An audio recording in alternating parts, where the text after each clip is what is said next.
સહાય રૂપે હિંમત, પણ એની જે તાકાત છે ને એ તાકાત છે ખેડૂતની તાકાત, એ કોઈ આપી નથી શકતો.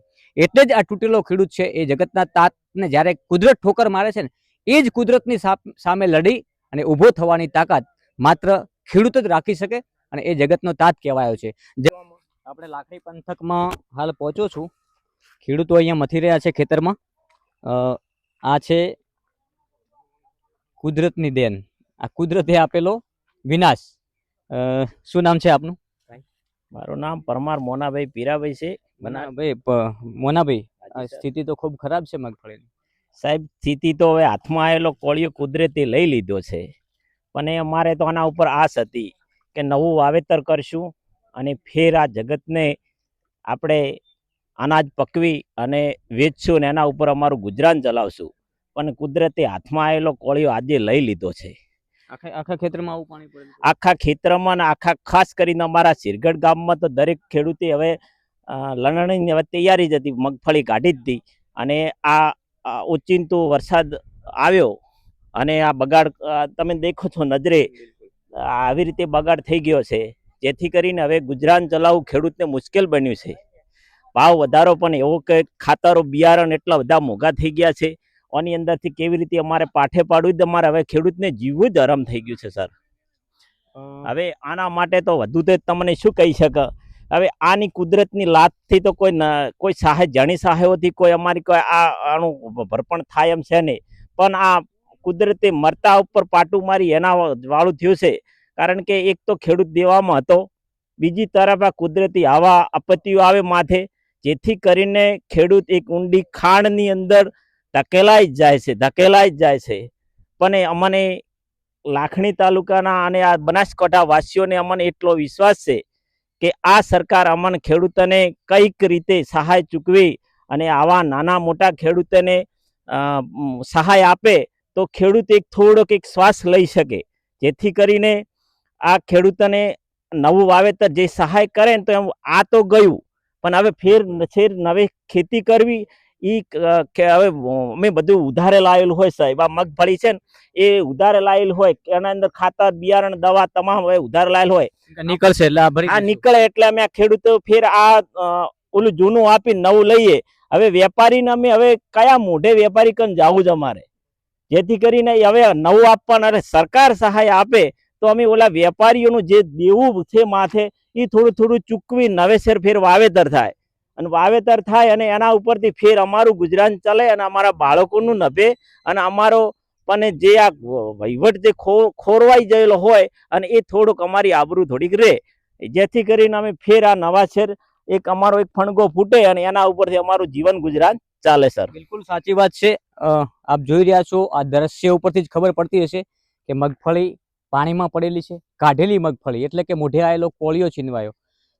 ખરેખર જગતનો તાત આ વખતે તૂટી ગયો છે, પરંતુ એ જગતનો તાત છે કે તૂટ્યા પછી પણ ઊભો થવાની એનામાં તાકાત છે.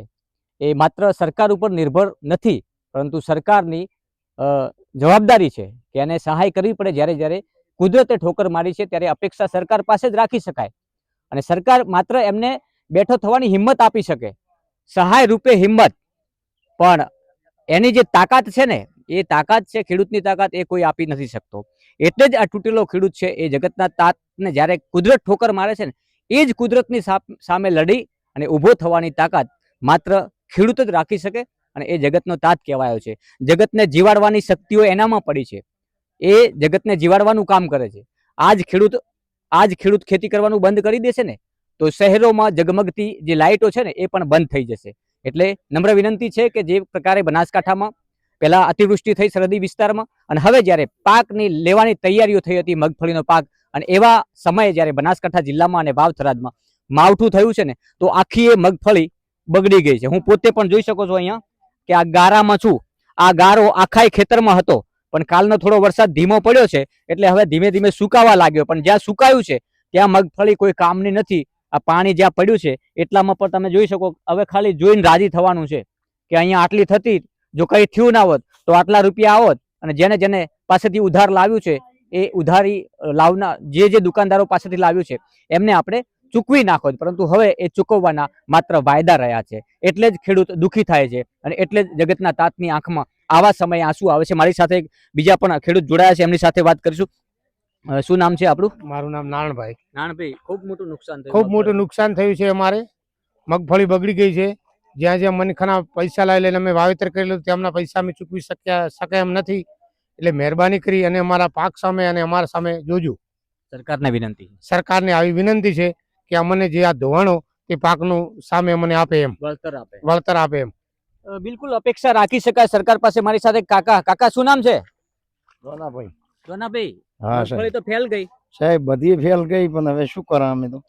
કોઈ રસ્તો નથી. ના, હવે કોઈ રસ્તો અમારો નથી. હવે તો સરકાર કોઈ સહાય કરે તો રસ્તો છે ને. કુદરત ઉપર આધાર છે હવે. હા, હવે કોઈ કુદરત ઉપર સરકાર ઉપર આધાર છે. કારણ કે આ ઠોકર તો કુદરતે મારી છે. હા, આ ઠોકર કુદરતે મારી. મોઢે આવેલો કોળિયો પણ કુદરતે છીનવ્યો છે. મોઢે આવેલો કોળિયો કુદરતે છીનવી તો લીધો. એને જ પ્રાર્થના કરવાની રહી કે તું અમને શક્તિ આપ ફરી બેઠા થવા. હા, અમને શક્તિ આપે એવો અમે પ્રાર્થના કરા છે. બિલકુલ કુદરત તે જ જે ઠોકર મારી હોય અને તે જ જો મોઢે આવેલો કોળિયો છીનવ્યો હોય તો અપેક્ષા તો તારી પાસે જ રાખી શકાય અને અરજ પણ તારી જોડે જ કરી શકાય કે અમને જે ઠોકર આપી છે ને એ વેપારીઓને નહીં આપતા. કારણ કે જગતનો તાત તો ઊભો થઈ શકશે પણ બજારમાં બેઠેલા વેપારી ઊભા નહીં થઈ શકે. કારણ કે એ કોઈ પણ ધંધામાં વેપારી જ્યારે નુકસાન થાય ને તો તૂટી જાય છે, ભાગી જાય છે, ફરી ઊભો નથી થઈ શકતો. પરંતુ આ એ તાકાત ભગવાને જગતના તાતમાં આપી છે. ગમે એટલી ઠોકરો વાગે, ગમે એટલી કુદરતી આફતો આવે, મોઢે આવેલો કોળિયો છીનવાય, પણ એ તાકાતથી અને એ જ ઝુંબેશથી, એ જ જજ્બાથી આ જગતનો તાત ફરી બેઠો થાય છે. નમસ્કાર.